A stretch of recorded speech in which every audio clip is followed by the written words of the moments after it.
2026 మార్చి నాటికి మావోయిస్టులు లేకుండా చేయడమే లక్ష్యమని పేర్కొన్న కేంద్ర హోంమంత్రి అమిత్ షా గారు చెప్పిన విధంగానే ఆపరేషన్ కగార్లో భాగంగా మావోయిస్టుల అంతం ప్రారంభమైనది. భీకరమైన మావోయిస్టు వ్యూహకర్త, దండకారణ్యంలో భయానక సామ్రాజ్యాన్ని ఏలిన ఉక్కు పిడికిలి మనిషి అతను. అడవిని తన కంచుకోటగా మార్చుకొని ప్రభుత్వాలను గడగడలాడించాడు.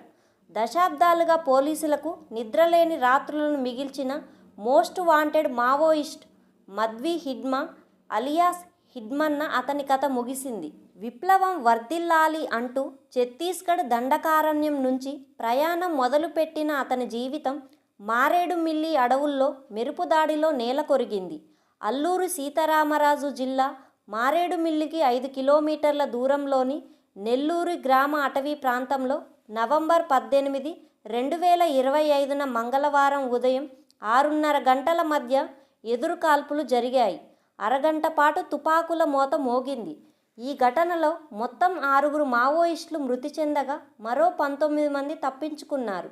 వీరి కోసం భద్రతా బలగాలు ముమ్మరంగా గాలిస్తున్నాయి. ఈ ఘటనలో మరణించిన వారందరూ కూడా ఛత్తీస్గఢ్ రాష్ట్రవాసులే. తనకు పట్టున్న దండకారణ్యంలో ఎన్నో పోలీసుల దాడుల నుండి తప్పించుకున్న హిడ్మా చివరకు ఆంధ్రప్రదేశ్లోని మృత్యువార్త పడడం చర్చాంశనీయంగా మారింది. దండకారణ్యంలోనే పుట్టి పెరిగిన హిడ్మాకు ఇప్పటి వరకు బయటి ప్రపంచంలో అడుగుపెట్టిన దాఖలాలు లేవని నిఘా వర్గాలు స్పష్టం చేస్తుండడం ప్రాధాన్యం సంతరించుకుంది. మావోయిస్టు పార్టీకి పెట్టని కోటగా ఉన్న దక్షిణ బస్తర్లోని చాలా గ్రామాల్లో హిడ్మాకు సొంతంగా నెట్వర్క్ ఉందని చెబుతారు.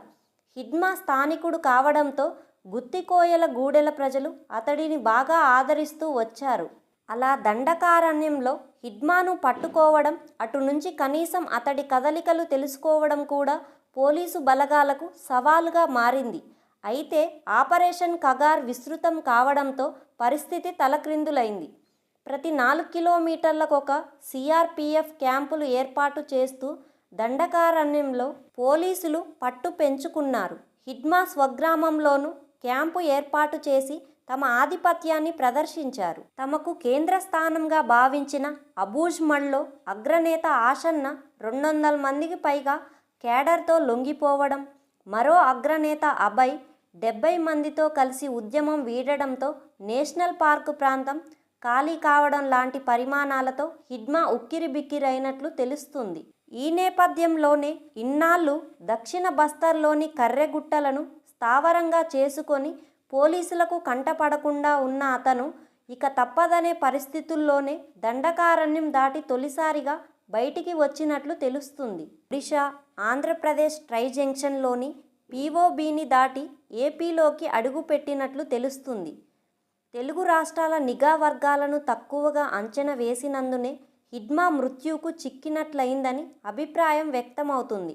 హిడ్మాపై ఛత్తీస్గఢ్లో 40 లక్షలు, మహారాష్ట్రలో 50 లక్షలు, మధ్యప్రదేశ్లో 15 లక్షలు, ఆంధ్రప్రదేశ్, తెలంగాణ, ఒడిశాల్లో 25 లక్షల చొప్పున మొత్తం 1,80,00,000 రివార్డులు ఉన్నాయి. ఆయన భార్య రాజేపై కూడా 50 లక్షల రివార్డు ఉంది. దళ సభ్యుడు నుంచి దండకారణ్య దళపతిగా ఎదిగిన 51 సంవత్సరాలు కలిగిన హిడ్మా 36 ఏళ్ల ప్రస్థానం ఆద్యంతం సంచలనాలకు కేంద్ర బిందువుగా నిలిచింది. దళ సభ్యుడిగా చేరి దండకారణ్య దళపతిగా ఎదగడం వెనుక ఆయన చేసిన భారీ ఆపరేషన్లు కీలకంగా నిలిచాయి. గెరిల్లా వార్ఫేర్లోనూ అనుభవం పొందడమే కాకుండా సాయుధ పోలీస్ బలగాలపై భారీ దాడులు చేయడంలో హిడ్మా మాస్టర్ మైండ్గా ఎదిగాడు. మావోయిస్ట్ పార్టీ తరపున దాడులు చేసే people's liberation guerrilla army battalion కమాండర్గా అనేక దాడులకు పాల్పడ్డాడు. అంబుష్ దాడుల్లో సిద్ధహస్తుడిగా ముద్రపడిన హిడ్మాకు మొత్తం 26 దాడుల్లో ప్రమేయం ఉన్నట్లు చెబుతారు. వీటిల్లో 250 మందికి పైగా జవాన్లు మృతి చెందారు. మావోయిస్టు చరిత్రలోనే అతిపెద్ద దాడిగా పేర్కొనే చింతల్నార్ దాడికి Maoist party central military commission అప్పటి చీఫ్ కటకం సుదర్శన్ అలియాస్ ఆనంద్ వ్యూహరచన చేయగా హిడ్మా క్షేత్రస్థాయిలో కేడర్ను నడిపించాడు. మావోయిస్టులకు వ్యతిరేకంగా సల్వజూడుంను సృష్టించిన మహేంద్ర కర్మను 2013లో జీరంగట్టి ప్రాంతంలో ప్రాణాలతో పట్టుకొని అత్యంత పాశవికంగా చంపివేసిన ఉదంతంలోనూ అతని పేరు బలంగా వినిపించింది. ఈ దాడిలో మహేంద్ర కర్మతో సహా 29 మందిని మావోయిస్టులు హత్య చేశారు. ఇలాంటి భారీ దాడులకు క్షేత్రస్థాయిలో నేతృత్వం వహించడం ద్వారా మావోయిస్టు పార్టీలో హిడ్మా చిన్న వయసులోనే కేంద్ర కమిటీలో స్థానం సంపాదించాడు. మరోవైపు జాతీయ దర్యాప్తు సంస్థకు మోస్ట్ వాంటెడ్గా మారాడు.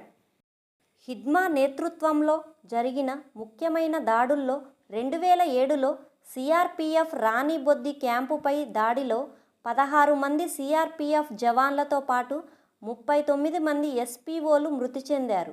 2010లో దంతెవాడ జిల్లాలో సిఆర్పిఎఫ్ చింతల్నార్ క్యాంపుపై దాడిలో 76 మంది జవాన్లు మృత్యువాత పడ్డారు.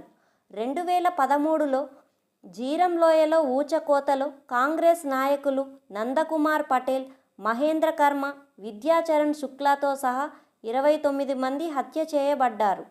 2017లో బుర్కపాల్లో జరిగిన దాడిలో 25 మంది బలయ్యారు. 2020లో సుక్మా దాడిలో 17 మంది దుర్మరణం పాలయ్యారు. 2021లో టేకులగూడలో జరిగిన మెరుపు దాడిలో 22 మంది సిఆర్పిఎఫ్ జవాన్లు అమరులయ్యారు. 1974లో ఛత్తీస్గఢ్ రాష్ట్రం సుక్మా జిల్లా పూవర్తి గ్రామంలోని మురియా తెగలో జన్మించిన హిడ్మా స్థానిక ప్రాథమిక పాఠశాలలో 5వ తరగతి వరకు చదువును మానేశాడు. ఆ సమయంలో దక్షిణ బస్తర్లో పీపుల్స్ వార్ గ్రూప్ ప్రభావం ఎక్కువగా ఉండడంతో తన 15వ ఏటనే ఆ పార్టీలో చేరాడు. హిందీ, గోండి, తెలుగు, కోయా, మురియా, బెంగాలీ భాషల్లో పట్టు సాధించాడు. 1996లో పామేడు రేంజ్ కమిటీలో పార్టీ సభ్యుడిగా పనిచేశాడు. 2 ఏళ్ల అనంతరం ఏరియా కమిటీ సభ్యుడయ్యాడు. ప్లటూన్ 2 కమాండర్ అర్జున్ నేతృత్వంలో పనిచేశాడు. 1998 ఆగస్టులో లోతువాగు అంబుష్ సందర్భంగా అతని కాలికి గాయమైంది. కోలుకున్న అనంతరం బాగుగూడ దళంలో చేరి అప్పటి దండకారణ్య స్పెషల్ జోనల్ కమిటీ సభ్యుడు రామన్న దగ్గర ఆయుధాల మరమ్మతులో శిక్షణ పొందాడు. 2002లో డివిజనల్ కమిటీ సభ్యుడిగా నియమితులు కావడంతో కుంట ఏరియా కమిటీకి కార్యదర్శిగా వ్యవహరించాడు. 2005లో కాయ్ 2 ప్లటూన్ 1 కమాండర్గా పనిచేశారు.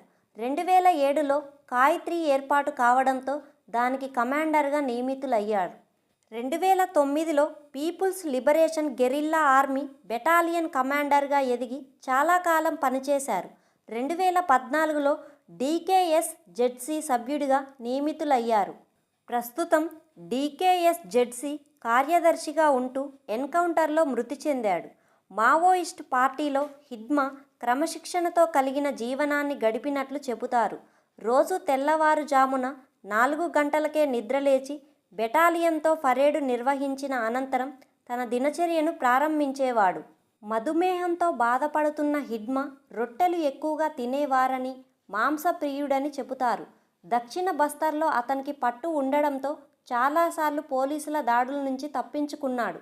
ప్రతిసారి క్షణాల్లో మాయమయ్యేవాడు.